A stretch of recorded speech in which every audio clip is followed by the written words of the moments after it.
Are we back? Yes. Yeah, it's showing recording again. Okay, great. Okay, so I want to go back to my last question. So I was saying that at Aviatos Africa, our focus is on sustainability and seeing how we can help startup airlines with the value chain and the stakeholders, helping them to handle them to become sustainable. And I say there's a shiny example. He's helped set up Africa World Airlines, and he told me that the environment is not very conducive, but he managed to set up Africa World Airlines. It's sustainable to a very large extent. Now, how did he do it? That's one part of the question. Second part of the question, can this be replicated across Africa? Can it be replicated across Africa? Absolutely. And I think the main things that you need to be able to replicate something like this across Africa, the first thing is a supportive environment. And that means a government that is open to investment by foreign entities, a government that doesn't only insist that, okay, the aviation space needs to be controlled by the government and by citizens of the country. It realizes that aviation is globalized and is able to take advantage of that rather than to simply be afraid of it. So I think that is something where Ghana had a very enlightened outlook, especially at the time that, in the early 2010s when that outlook wasn't that common, and that allowed us to seek international investment and to bring that international investment into Ghana, which in the end has benefited the Ghanaian economy many, many, many times over.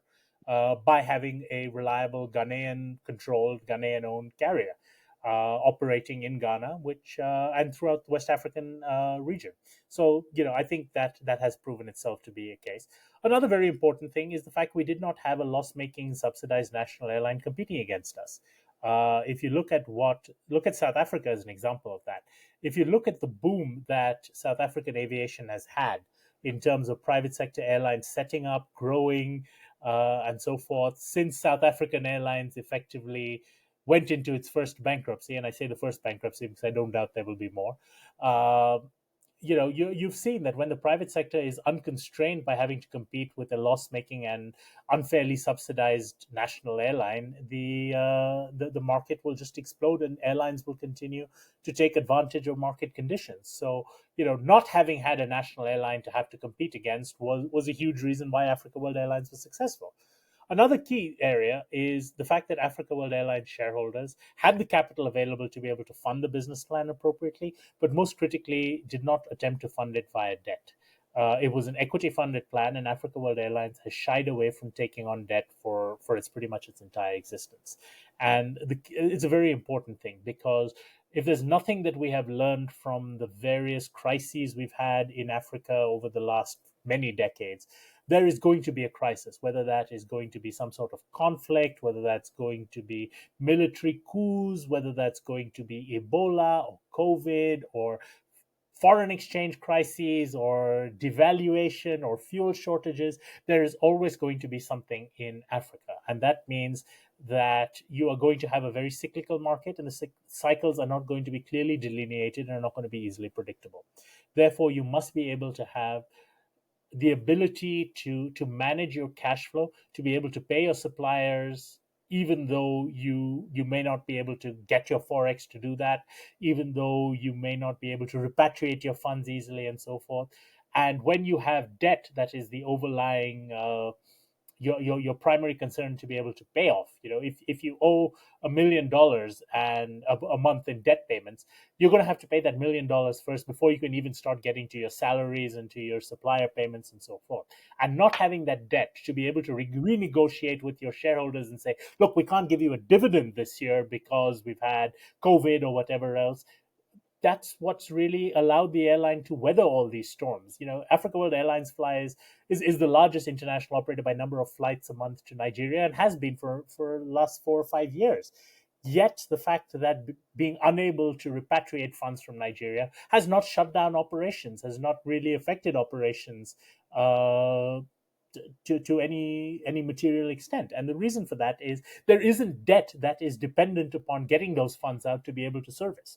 When the borders were closed and the only markets that could be flown were domestic markets, Africa World Airlines had a strong base. Africa World Airlines always looked at having at least 50% of revenue from the domestic market before looking at international. Because if for whatever reason you could not fly internationally, whether that, I mean, for a number of reasons, we didn't foresee that COVID was going to shut down borders for so many months, but there was always the possibility that something could. And as a result of that, the airline was able to generate cash flow to keep its head above water during the time, for many months when borders were closed. So I think it's looking ahead and not looking to treat it as a vanity project. It would have been easy for AWA to borrow money. I mean, 2018, 2019, banks, lessors, manufacturers were banging on our door like, come, we'll sell you whatever plane you want, we'll finance it for you and everything else. And we could have had lovely, beautiful 777s flying to London and, say, look, what a success we are. But then by 2020, we'd have been bankrupt and finished because we couldn't have been able to pay those when they were grounded. So not thinking ahead of the resources and the capabilities we had and growing, in our own niche. AWA does not have current ambitions to fly intercontinentally, not because we think we can't or we don't think there's a market, but we know what the capacities were. And this was a decision we took first when we first wrote the business plan 2010, that we'd focus on domestic and regional. When we revisited it in 2018 for the second phase of growth, we had options. And our chairman, who's a very, very bright person, position was, if we're doing something really well, let's just do more of it and be more successful at it than try to change a profitable business model and take the risk of it going unprofitable. If you're doing something and it's working, do more of it. Don't try and change what you're doing.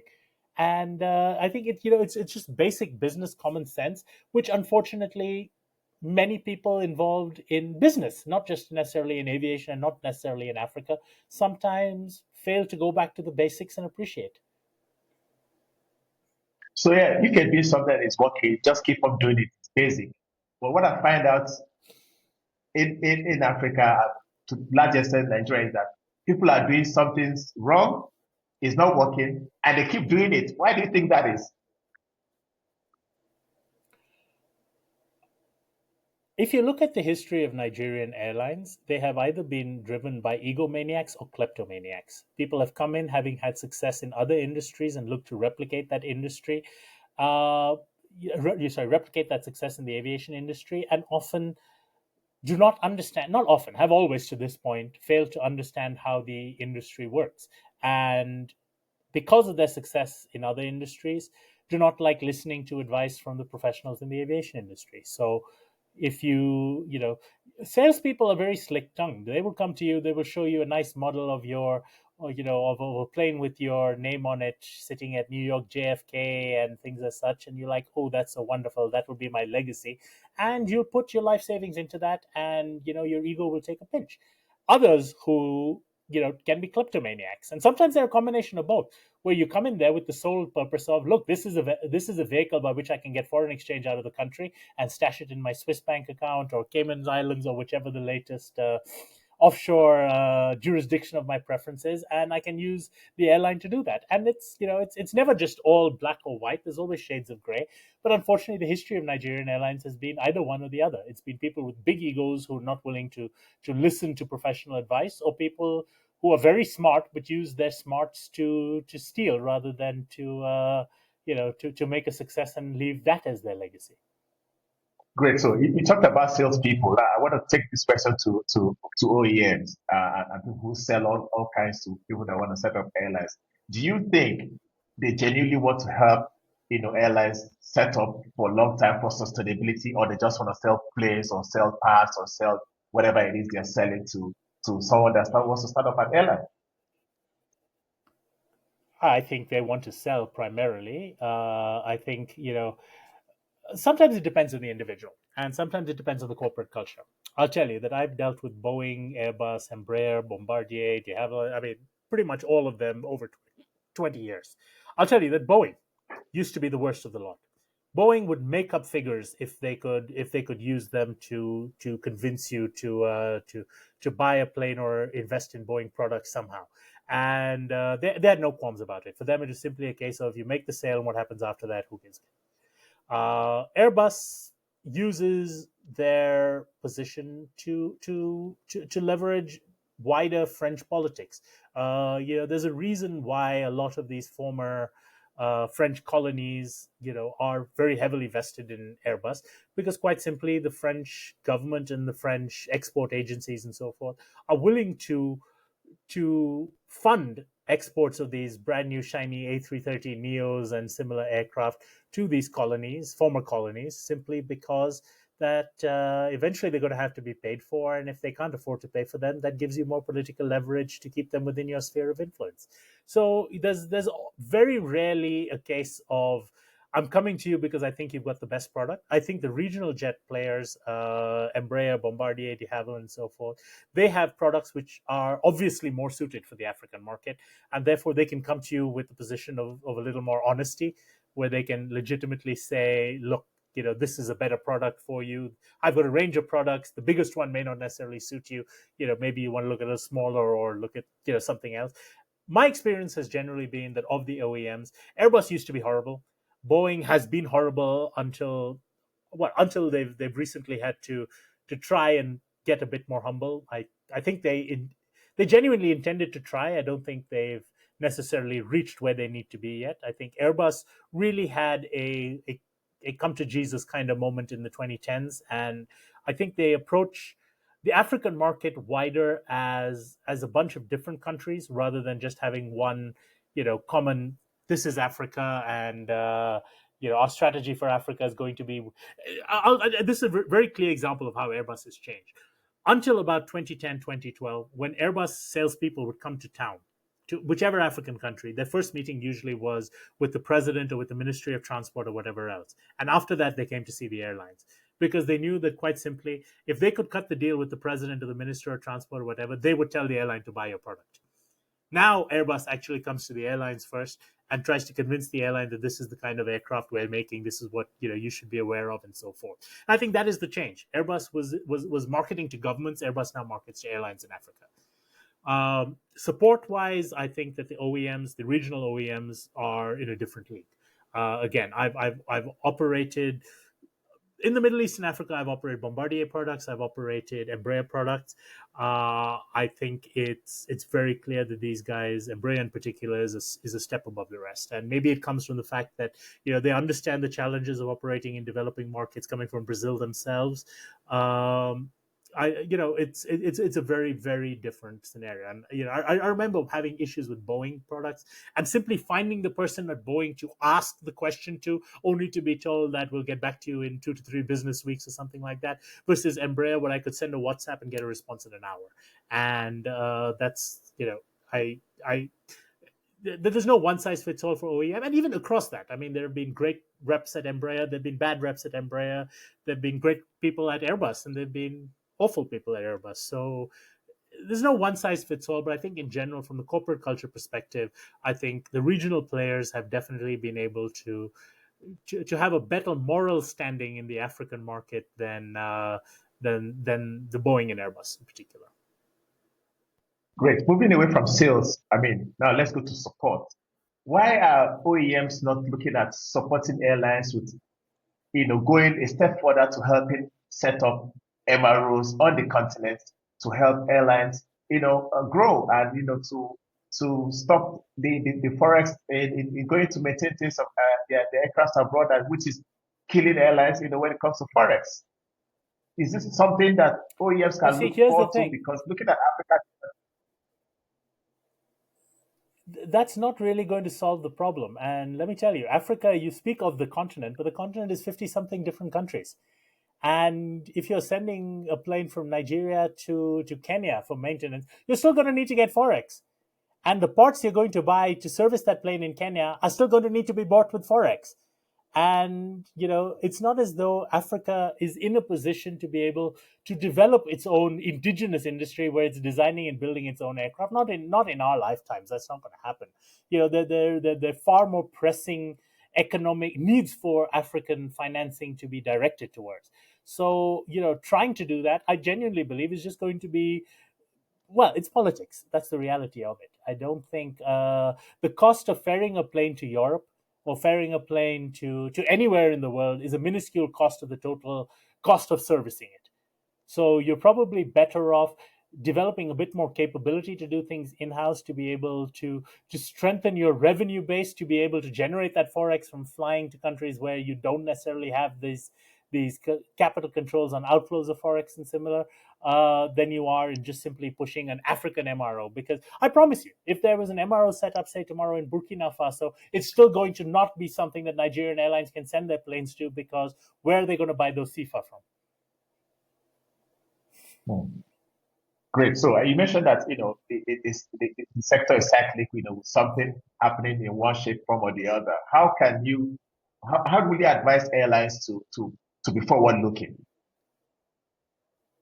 Well, in I the think African it's continent? not necessarily just airlines. Airlines themselves don't are not the only stakeholder. I think, unfortunately, for better or for worse, African governments, they set the policies, they control, if not a majority of airlines, but definitely a majority of airline capacity in the continent is controlled by government-owned airlines. So, getting governments to actually, and they don't have to reinvent the wheel. I think every single African government has signed up to initially the Yamoussoukro Declaration, then the Yamoussoukro Decision, and now a large number of them have re-signed up to the same thing under a different name called SATAM. And SATAM outlines exactly what they need to be able to do. And truly, if you read through the entire SATAM document, and if you're someone like me who enjoys reading through these multilateral global aviation treaties, I've read through the EU Common Market document, I've read through Open Skies agreements, I've negotiated some of these. And when you read through SATAM, SATAM is probably the most comprehensive and well drafted treaties and open price frameworks I've ever seen. I mean, SATAM is a model for what other single market agreements should look like. The problem is nobody does a damn thing about it. People say, "Oh, I've embraced SATAM," but they really haven't. They embrace SATAM like going to a buffet. They look at it and say, "Ooh, the meat is over there," and they take all the meat and leave the stale rice and salad at the bottom, which is all wilting lettuce for everybody else to have. And you can't do it that way. If you are signing up to a common market, you have to understand that there are times in the common market where your people will be able to benefit, but there are times when another person will be able to benefit. And allowing that to happen, allowing the market to actually find the market dynamics where each individual state's strengths are leveraged, where they are confident enough that they can rely on being able to export to this market and being able to import from that market without tariffs, without artificial obstacles, without undue regulatory pressure, without bureaucracy and so forth. That is what really will allow this to happen. Unfortunately, that will not happen as long as, and I'll throw the ball at AFCAC here. I'm giving AFCAC a pass for a year to a year and a half once Adefunke Adeyemi is in there now. She's just taken over a few months ago as the Secretary General. But AFCAC has abrogated their responsibilities for 15 years in terms of being the enforcement authority. I mean, they call themselves the implementing agency of SATA. But the reality is, one of the key components of an open skies is the ability to regulate competition in the market. And competition from that respect means barriers to entry, means subsidies. I mean, I'll name Rwanda right now. Rwanda receives illegal subsidies from its government every year. Yet Rwanda is hosting conferences to say that, oh, we are in support of SATAM. No, you're not. You are violating SATAM. By all due rights, you should be kicked out of SATAM. But nobody has the political will to be able to do it, because the people in power are political appointees effectively. And that's why it's going to take someone who has a background in private sector like Funke to be able to come up. She's a great diplomat. She might be able to even convince some of these countries to give up on this. But as long as governments still view airlines as something that is a national champion, as opposed to the airline industry as something which can drive an entire continental economy forward, not just your individual economy, but everybody forward, and give up on the ego of saying that this flag says Rwanda and this flag says Uganda and this flag says Tanzania, and allow a single market to go where the most efficient. If Ethiopian is the most efficient flying long haul, then use Addis Ababa as the hub. But you're always going to need a regional hub to be able to serve huge markets like, Central Africa could use a hub in Congo, could use a hub in Angola, things like that, which don't exist because, quite simply, everyone is scared about allowing the neighbors that they've signed this open skies agreement with to actually come in and take advantage of what you've agreed to let them have. And SATAM is the height of hypocrisy, but it could actually be transformational, not just for aviation in the continent, but for the entire continental economy if it was allowed to come in place, because it can really show how the continent can become a single market and allow things like the AFCFTA and other multilateral agreements to build on it as an example. It's great to mention Satam as we come to a close. We are we are approaching landing on this show. It's been a great cruise on the show, and I must appreciate your insight. Now, do you think Satam will work? Now you talked about if some people are violating Satam, they should be kicked out. But Satam, on the other way, is trying to encourage African members to come on board. For them to ratify and all that. How does it work? And then recently, of course, with Fikena, the Helms of Affair, she just puts PIP in place, to see how they can implement the pilot phase and all that. Is SATA going to work? Lastly, before you answer me, Ali Tausi, the Secretary General of the ACI, Airport Council International, had just completed AFRA AGM in Dakar at the panel session, was saying, if Saturn is not working, we should look at something else, because for over 30 years, we've just been renaming it and it doesn't seem to be working. Can we try something else? What's your view on that? What are you going to try? If your goal is to create an open market, you've renamed Yamoussoukro Declaration to Decision to SATAM and so forth. The goal has remained the same. The reason it hasn't worked is quite simply because nobody has had the political will to push for it to work. And that means that a single person, a single entity, in this case AFCAC, has been charged with that. It's not as though AFCAC is taking powers that nobody else is willing. AFCAC was given these powers when it was set up. Well, not when it was set up, but when YD was signed. When the Yamoussoukro decision was signed, AFCAC was named as the entity that needed to enforce this. But, and I'll be blunt here, AFCAC has had a series of people who come from government roles in hierarchy. The DGs, the head of legal, the head of operations, the head of whatever, have come from CAA backgrounds. They have been political appointees who've been sent there as a reward, earn some forex allowances for some years and come back. They know that if they start wielding a stick at the very governments that used to employ them, when they go back home, they're not going to have these safe jobs to go to. So easier to just sit back, enjoy your villa by the beach in Dakar for your 5-year term, and then go back quietly and become DG in 5 years yourself.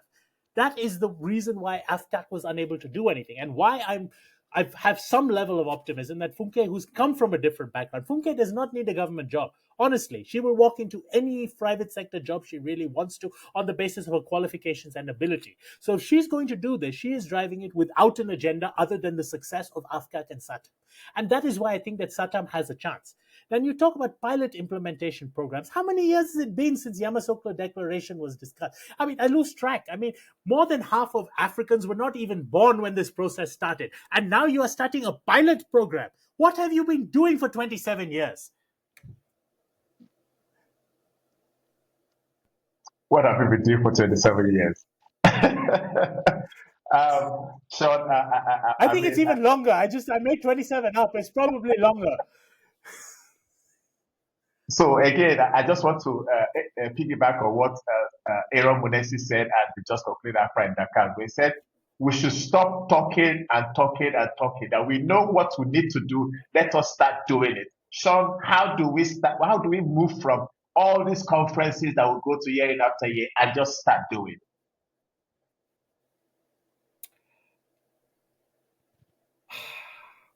You're never going to be able to convince someone to do something they don't want to do.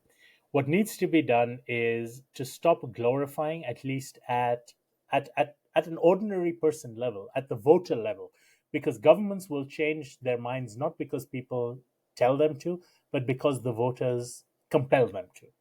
So once the media, once people like us stop glorifying and saying that, oh, look, Rwanda is getting a new A330, and oh, congratulations to Uganda Airlines for being voted the youngest fleet in Africa, or look, Tanzania is getting a freighter, and start actually holding them accountable to, look, your failure to spend on healthcare and education is why your country is trailing in development index. Be ashamed of yourself, Senegal. Be ashamed of yourself, Tanzania. Be ashamed of yourself, Kenya.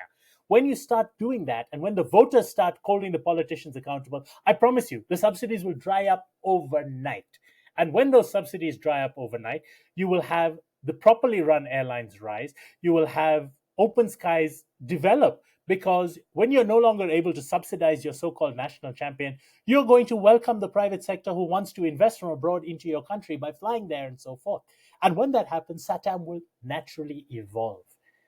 So what you need to do is, and this is where I'll throw the challenge out to every other blogger and vlogger and influencer and everything else, is stop glorifying these government-run ego projects. Stop talking positively about them and call them out for the money that they are wasting, because it is the taxpayer money. It is the money of the ordinary citizen. And the more that the ordinary citizen hears that the money that they expected to fill their potholes and to provide them electricity and to make sure that the inflation is under control because they're getting food imports rather than paying debt to Airbus for planes that have been parked for the last 5 years anyway, that is when African aviation will change. And that is really where the change will be driven from. Because I promise you, government level will not work. It has to come from grassroots, and grassroots means from the African voters.